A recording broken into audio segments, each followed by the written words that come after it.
আসসালামু আলাইকুম, কেমন আছেন আপনারা সবাই? আমরা আজ আবার একটি বাড়ি ভিজিট করার জন্য বের হয়ে গেছি। মায়া মা ঘুমিয়ে গেছে, সে অনেক সকালে উঠেছে। আমাদের সকাল 10টায় রন্ধেভু অর অ্যাপয়েন্টমেন্ট। সো আমরা এখন যাচ্ছি বাড়ি ভিজিট করতে। আগের ব্লগটা মনে আছে যে পাশের বাড়িটা দেখেছিলাম, দুটো বাড়ির মাঝখানে কমন স্পেস। আজ আমরা সেই বাড়িটি দেখতে এসেছি, পাশের বাড়িটি। এটি হচ্ছে ঢুকতেই পাশের বাড়ির এক সাইডের বাগান, আর ওই পাশে দেখা যাচ্ছে সে কমন স্পেসটি।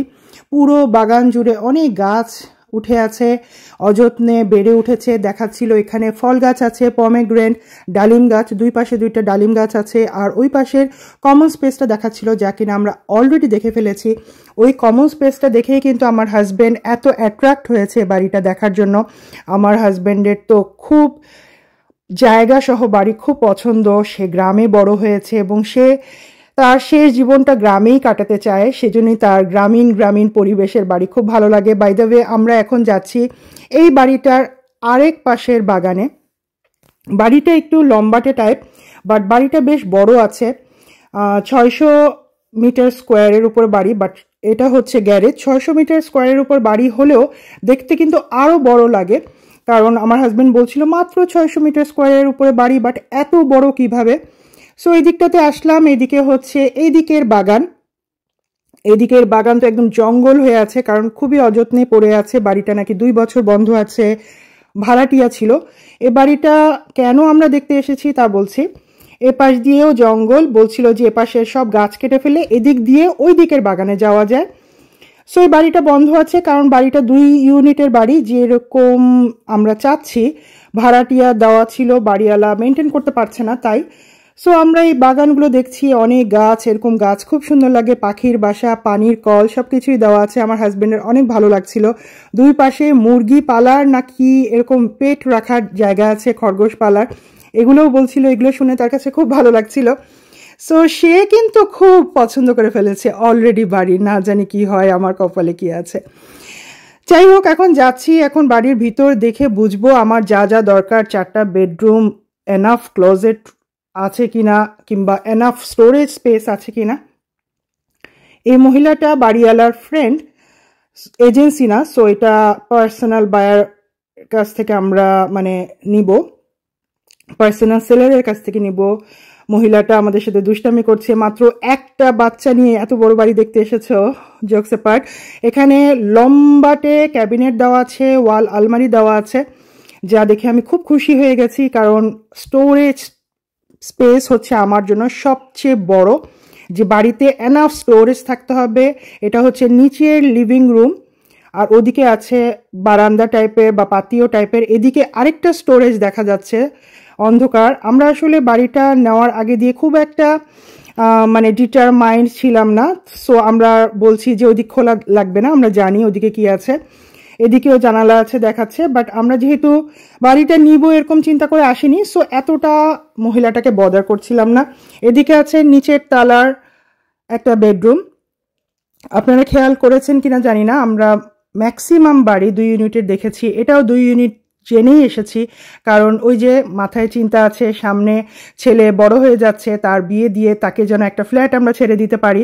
এদিকে আছে নিচের কিচেন। কিচেনটা খুবই স্মল এরিয়া, বাট মহিলাটি বলছিল যে পাশে যে ওয়ালটি আছে এটা ভেঙে তুমি বড় করে নিতে পারো, ইনফ্যাক্ট তুমি গ্যারেজটাকেও কিচেন বানিয়ে নিতে পারো, এরকম বলছিল, আমাদেরকে সাজেস্ট করছিল। এদিকে আছে সিঁড়ি, যা কিনা উপরে কানেক্টেড হয়। এদিকে আছে নিচের তলার সেকেন্ড বেডরুম। খুব বেশি বড়ও না, আবার খুব বেশি ছোটও না, মোটামুটি স্ট্যান্ডার্ড সাইজের একটি বেডরুম দেখছিলাম, আর তার সাথে অনেক মজার মজার গল্প করছিলাম। এদিকে আছে নিচের তলার শাওয়ার রুম, 2টো উইন্ডো আছে। এদিকে আছে টয়লেট। টয়লেটে কোনো উইন্ডো দেখলাম না, উইন্ডো কি বানিয়ে নেওয়া যায়, আমার মাথায় এটাই আসছিল খালি। কারণ মোটামুটি এখন একটু একটু পছন্দ হচ্ছে বাড়িটা, কারণ যখন শুনলাম যে নিচে 2টো বেডরুম, এত বড় একটা লিভিং রুম, আর মনে হচ্ছে অনেক এনাফ স্টোরেজ প্লেস আছে। এই যে দেখুন, এখানে একটা বড় একটা রুম আছে। সে বলছিল এটা ওয়াইন রাখার রুম। আমাদের তো আর ওয়াইন রাখা লাগবে না, এখানে হচ্ছে গ্যারেজ অন্ধকার রুমটা। সো ওয়াইন রাখার রুমটাও কিন্তু স্টোরেজ রুম করা যাবে। আর এই যে ভিতর দিয়ে, গ্যারেজের ভিতর দিয়ে তারা আরেকটি রুম করেছে। সো সে বলছে এটাও একটা নিউ বেডরুম, তোমরা এটাকেও বেডরুম হিসেবে কাজে লাগাতে পারো। বাট আমাদের এতগুলো বেডরুমের দরকার নেই। যদি আমার 4টা বেডরুম হয়ে যায় পেয়ে যাই তাহলে আর কিছুই দরকার নাই। এখন যাচ্ছি উপরে। উপরে উঠতেই দেখলাম এখানে বারান্দাটা খুব সুন্দর। বারান্দাটায় দাঁড়ালে ওই সামনের বাগানটা নিয়ে সামনের ওই ওপেন স্পেসটা দেখতে খুবই ভালো লাগবে আই গেস।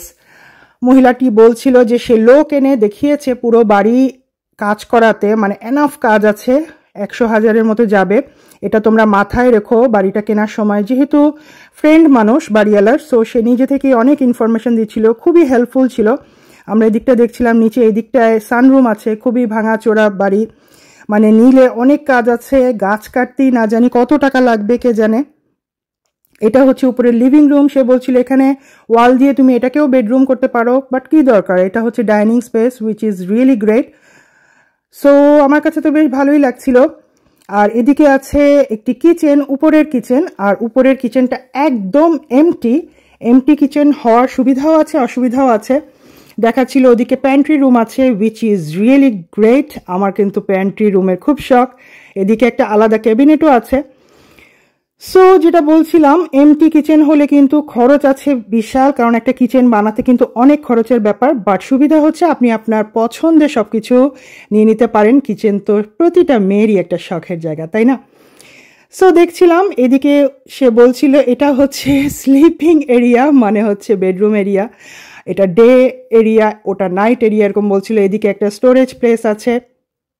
এদিকে তো সিঁড়িটা নিচের দিকে চলে গেছে, কাঠের সিঁড়ি। সো সেটাও দেখে নিচ্ছিলাম উপর থেকে কেমন লাগে, কিরকম, সব কিছুই দেখে নিচ্ছিলাম।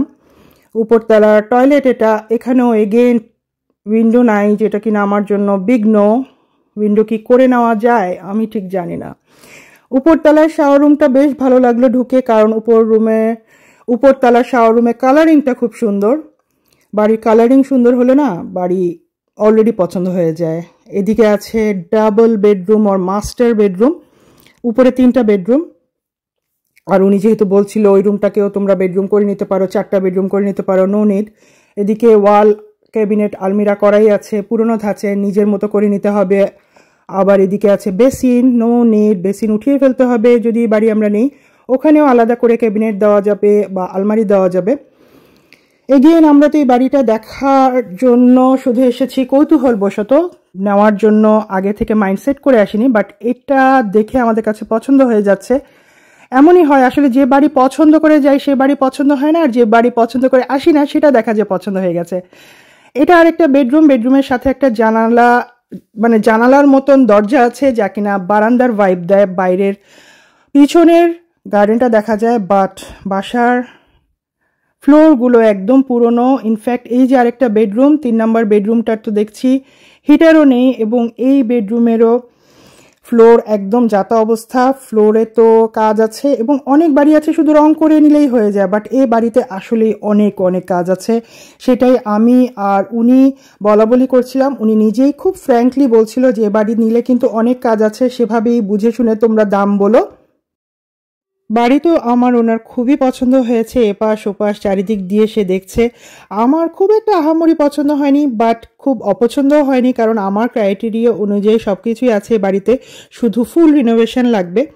যাই হোক, আমি হঠাৎ একটা কথা মনে পড়লো যে কেউ কেউ না বাড়ি কিনলে সেই বাড়ির দামটা এক্স্যাক্ট বলতে চায় না। বাড়ির দাম এতটাই বাড়িয়ে বলে, কেন এরকম করে জানি না। আমি কিন্তু চেষ্টা করেছি যেসব বাড়িগুলো আমি একদম নিতে নেইনি বা কথা আগিয়েছি, প্রপোজাল দিয়েছি বা সাইন করেছি, সেগুলো একদম ডিটেলস দাম সহ আপনাদেরকে দেখানোর জন্য।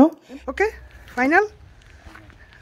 আরো 2টা বাচ্চা কাছে নেওয়ার প্ল্যান আছে, যে বলতেছে আরো 2টা বাচ্চা নেবে, কিন্তু এটাই ফাইনাল। বাড়ির দাম 2,83,500। বাড়ির ভিতরে যা যা দরকার আমি তা পেয়ে গিয়েছিলাম, আর আমার হাজবেন্ডের বড় জায়গা নিয়ে বাড়ি দরকার সেটাও পেয়ে গিয়েছিল। ব্যাটে বলে মিলে যায়, বার্গেন করে আমরা 2,40-এ বাড়ি সাইন করি। বাট আনফর্চুনেটলি বাংলাদেশে এখন কারেন্ট গভর্নমেন্ট নেই, এই সিলি রিজন দেখিয়ে আমাদেরকে বাড়িটি রিজেক্ট করে দেয়। আমরা আর বাড়িটি পাইনি। দেখা হবে নেক্সট ভ্লগে। আল্লাহ হাফেজ।